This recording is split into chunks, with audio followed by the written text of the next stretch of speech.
सुना सुना, सारा जहां सुना सुना। दोस्तों 26 जुलाई 2026 को देवानंद साहब के इकलौते बेटे सुनील आनंद जी का 70 साल की उम्र में लंदन में निधन हो गया।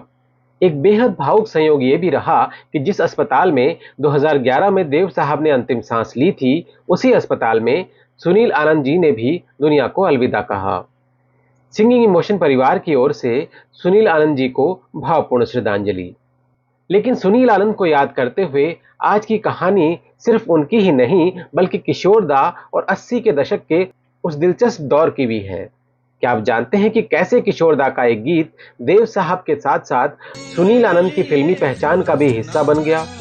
और क्या आप जानते हैं कि सुनील आनंद के साथ ही 80 के दशक की शुरुआत में 3 और बड़े स्टार सन्स ने बॉलीवुड में डेब्यू किया था।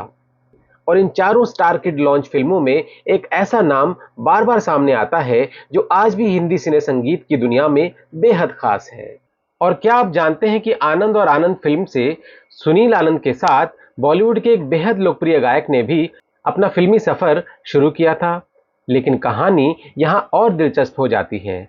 आखिर ऐसा क्या हुआ कि उस नए गायक से देवानंद और आर.डी. बर्मन दोनों काफी नाराज हो गए थे? और क्या इसी घटना की वजह से इस नए नवेले गायक को इंडस्ट्री में अपनी जगह बनाने के लिए कुछ समय तक संघर्ष करना पड़ा? इन सभी सवालों के जवाब जानेंगे आज के इस खास ट्रिब्यूट वीडियो में। और साथ ही जानेंगे कि कैसे किशोर दा की आवाज में गाया गया सिर्फ एक गीत सुनील आनंद की पहली फिल्म की सबसे यादगार म्यूजिकल पहचान बन गया। पर इससे पहले अगर आपने हमारे चैनल सिंगिंग इमोशन को सब्सक्राइब नहीं किया है तो कर लीजिए, क्योंकि यहाँ हम ऐसी ही अनसुनी कहानियों और हिंदी सिनेमा के सुनहरे दौर को आपके सामने लेकर आते हैं। तो चलिए शुरू करते हैं आज का वीडियो।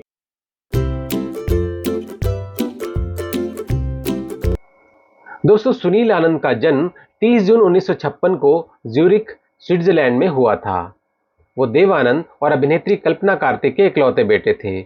उनकी बहन देवीना आनंद ने भी उन्हीं की तरह फिल्मी दुनिया की चमक दमक से दूरी बनाए रखी, जबकि सिनेमा उनके परिवार की रगों में था।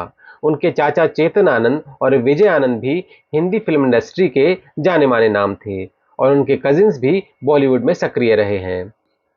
सुनील ने फिल्मों में आने से पहले अमेरिका के वाशिंगटन डीसी स्थित अमेरिकन यूनिवर्सिटी से बिजनेस एडमिनिस्ट्रेशन की पढ़ाई की। इसके बाद वर्ष 1984 में देवानंद ने अपने बेटे को फिल्म आनंद और आनंद से बड़े पर्दे पर लॉन्च किया। फिल्म में पिता और पुत्र पहली बार एक साथ नजर आए। बातों की शाम आई, यारों के नाम आई, छलकाती जाम आई दीवानों। लेकिन फिल्म बॉक्स ऑफिस पर अपेक्षित सफलता हासिल नहीं कर सकी। लेकिन आज भी ये फिल्म कई वजहों से याद की जाती है। सबसे पहले तो इसके संगीत की वजह से। हम क्या है ये तुमने जान लिया, मैं आवारा ही सही। ओ बातों की शाम आई, यारों के नाम आई, इतनी हसीन रात है, क्या सुरूर है, हर दिल तेरी मोहब्बत के नशे में चूर है। आर.डी. बर्मन के संगीत से सजी इस फिल्म में किशोर दा ने कुल 4 गीत गाए थे। लेकिन सुनील आनंद के साथ उनकी आवाज जिस गीत में सबसे खास तौर पर जुड़ी वो था मेरे लिए सुना सुना। मेरे लिए सुना सुना, सारा जहां सुना सुना। किशोर दा के 4 गीतों में से ये एक गीत जैसे बाकी गीतों पर भारी पड़ गया। सुनील आनंद की पहली फिल्म के संदर्भ में आज भी किशोर दा की आवाज का जिक्र आता है तो सबसे पहले इसी गीत की याद आती है। मेरा कहीं कोई नहीं। यही किशोर दा की आवाज का असर था।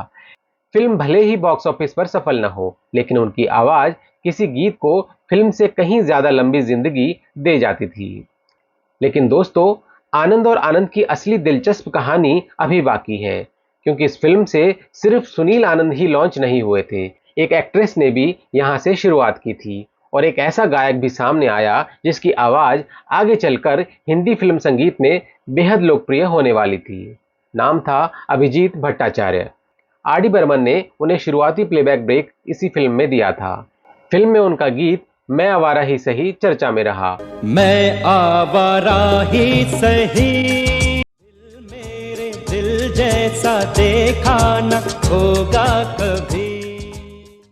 और सबसे खास बात, किशोर दा और अभिजीत ने इस फिल्म में एक गीत साथ गाया था। ये दोनों की गायकी की यात्रा का बेहद दुर्लभ सहयोग था। वादों की शाम आई, यारों के नाम आई, दिल से दिल मिलने का वादों की शाम आई, यारों के नाम आई, जो आगे दोबारा देखने को नहीं मिला। लेकिन यहीं से अभिजीत की कहानी में एक ऐसा मोड़ आता है जिसने उनके शुरुआती करियर को प्रभावित किया। आनंद और आनंद की रिलीज में देरी हो गई। इस बीच अभिजीत ने दूसरी फिल्मों के लिए जो गाने रिकॉर्ड किए थे उनमें से कुछ पहले ही रिलीज हो गए। यानी जिस फिल्म को उनका औपचारिक लॉन्च माना जा रहा था उससे पहले ही उनकी आवाज दूसरे प्रोजेक्ट्स के जरिए लोगों तक पहुंच गई। कहा जाता है कि इस बात से देव आनंद और आर डी बर्मन नाराज हुए, क्योंकि वे चाहते थे कि अभिजीत की औपचारिक लॉन्चिंग आनंद और आनंद के जरिए ही हो। इस घटना के बाद उन्हें शुरुआती दौर में कुछ संघर्ष का सामना करना पड़ा। यानी एक ही फिल्म में 3 अलग अलग कहानियां छिपी थी। एक स्टार सन का लॉन्च, एक नए गायक की शुरुआत और किशोर दा की ऐसी आवाज जिसने फिल्म की याद को आज तक जिंदा रखा है। और यही वजह है कि आनंद और आनंद सिर्फ सुनील आनंद की डेब्यू फिल्म नहीं है, ये 80s के दशक के उस दौर का एक छोटा सा म्यूजिकल टाइम कैप्सूल है जब बड़े सितारे अपने बेटों को लॉन्च कर रहे थे और आर डी बर्मन तथा किशोर कुमार की जोड़ी नए चेहरों के इस दौर का अहम हिस्सा बन रही थी। 1981 में राजेंद्र कुमार ने अपने बेटे कुमार गौरव को लव स्टोरी से लॉन्च किया। उसी साल सुनील दत्त ने संजय दत्त को रॉकी से पेश किया।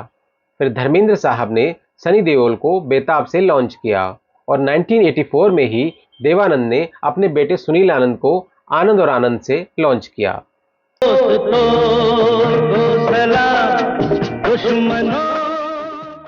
जब चाहा यारा तुमने आंखों से मारा तुम, नीले नीले अंबर पर चांद जब आए, मेरे लिए सुना सुना सारा जहां सुना सुना। इन फिल्मों को एक साथ रखकर देखिए, एक पूरा दौर सामने आ जाता है। स्टार परिवारों की अगली पीढ़ी फिल्मों में आ रही थी और उनके स्वागत में संगीत की दुनिया में पंचम दा जैसे दिग्गज मौजूद थे और उनके साथ थे सदाबहार किशोर कुमार। शायद यही उस दौर में किशोर दा के ऑरा की सबसे बड़ी मिसाल थी। वो सिर्फ स्थापित सितारों की आवाज नहीं थे, नई पीढ़ी के सितारों को भी पर्दे पर आवाज देने में उन्हीं पर भरोसा किया जा रहा था। और सुनील आनंद की कहानी में ये रिश्ता और भी खास है, क्योंकि उनके पिता देव आनंद के लिए किशोर दा की आवाज पहले ही एक बेहद भरोसेमंद आवाज बन चुकी थी।